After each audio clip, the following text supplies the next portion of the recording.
వైకుంఠ ఏకాదశికి పకడ్బందీ ఏర్పాట్లు చేస్తోంది తిరుమల తిరుపతి దేవస్థానం. ఈ ఏడాది కూడా 10 రోజుల పాటు వైకుంఠ ద్వారం నుంచి దర్శనాలు కల్పించాలని నిర్ణయించారు.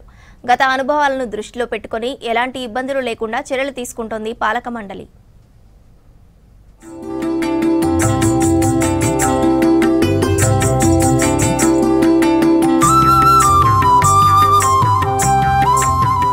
ఏపీ తిరుమలలో వైకుంఠ ఏకాదశికి భారీ ఏర్పాట్లు చేస్తోంది టీటీడీ.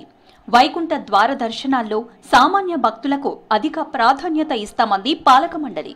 తిరుమలలో జరిగిన టీటీడీ పాలక మండలి భేటీలో పలు కీలక అంశాలపై చర్చించారు. గత ఏడాది జరిగిన తొక్కిసలాట ఘటనలు దృష్టిలో ఉంచుకుని ఈసారి మరింత పకడ్బందీగా ఏర్పాట్లు చేస్తోంది టీటీడీ.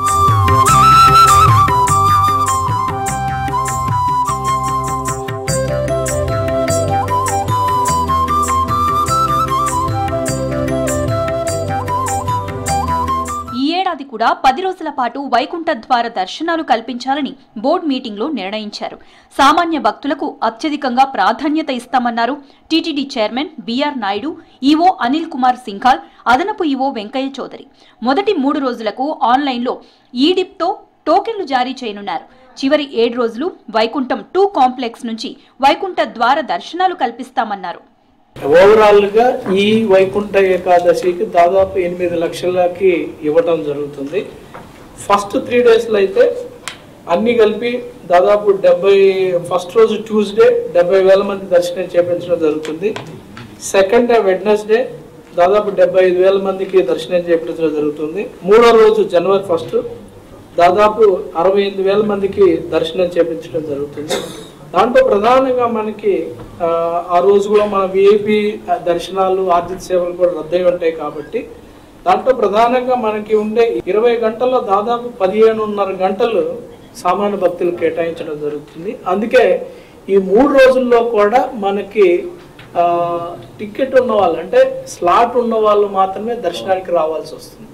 ఈ ఏడాది డిసెంబర్ 30 నుంచి జనవరి 8 వరకు మొత్తం 10 రోజుల వైకుంఠ ద్వార దర్శనాలు ఉంటాయంది టీటీడీ. వైకుంఠ ద్వార దర్శన విధి విధానాలపై ధర్మకర్తల మండలి సమావేశంలో ప్రధానంగా చర్చించారు. మొత్తం 10 రోజులకు గాను 182 గంటల దర్శన సమయంలో 164 గంటల దర్శనం సామాన్య భక్తులకు కేటాయిస్తామంది టీటీడీ. ఇందుకోసం మొదటి 3 రోజులు శ్రీవాణి దర్శనాలతో పాటు 300 ప్రత్యేక ప్రవేశ దర్శనాలు రద్దు చేయాలని నిర్ణయించారు. డిసెంబర్ 30 నుండి 8వ తేదీ వరకు 10 రోజుల పాటు ఈ వైకుంఠ ద్వార దర్శనం భక్తులకు కల్పిస్తాము. ఆ 10 రోజులు కలిసి మొత్తం 182 గంటలు ఈ దర్శన సమయం ఉంటుంది. అందులో దాదాపు 164 గంటలు సామాన్య భక్తులకి కల్పించాలనేటువంటిది నిర్ణయం తీసుకున్నాం.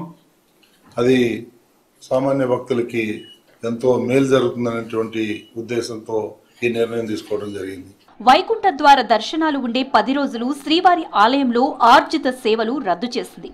ప్రివిలేజ్ దర్శనాలు కూడా ఉండవన్నారు టీటీడీ అధికారులు. స్వయంగా వచ్చే ప్రోటోకాల్ ప్రముఖులకు మాత్రమే దర్శనాలు కల్పిస్తామన్నారు. ఇక మొదటి 3 రోజులకు అన్ని టోకన్లు కేవలం ఆన్లైన్ ఈడిప్తోనే కేటాయిస్తామన్నారు టీటీడీ అధికారులు. జనవరి 2వ తేదీ నుండి 8వ తేదీ వరకు ఆన్లైన్ ద్వారా రోజువారీ 15,300 రూపాయల టికెట్లు, ప్రత్యేక ప్రవేశ దర్శన టికెట్లు 1000 శ్రీవాణి ట్రస్ట్కు రెగ్యులర్ పద్ధతిలో కేటాయించాలని చెప్పి కూడా డిసైడ్ చేయడం. ఆ 10 రోజుల పాటు శ్రీవారి ఆలయంలో ఆర్జిత సేవలు ఏవైతే ఉన్నాయో పూర్తిగా రద్దు చేయడం జరిగింది. ప్రివిలేజ్ దర్శనాలు ఏవైతే ఉన్నాయో వాటిని కూడా రద్దు చేయడం జరిగింది. నవంబర్ 27 నుంచి డిసెంబర్ 1 వరకు భక్తులు టోకెన్ల కోసం రిజిస్ట్రేషన్ చేసుకోవచ్చని చెప్పింది టీటీడీ. డిసెంబర్ 2న డిప్లో ఎంపికైన వారికి దర్శన సమాచారాన్ని పంపిస్తామన్నారు అధికారులు. జనవరి 6, 7, 8 తేదీల్లో రోజుకు 5,000 టోకెన్ల చొప్పున స్థానికులు ఫస్ట్ ఆన్ ఫస్ట్ అవుట్ పద్ధతిలో బుక్ చేసుకునేందుకు అవకాశం ఉంటుందన్నారు అధికారులు.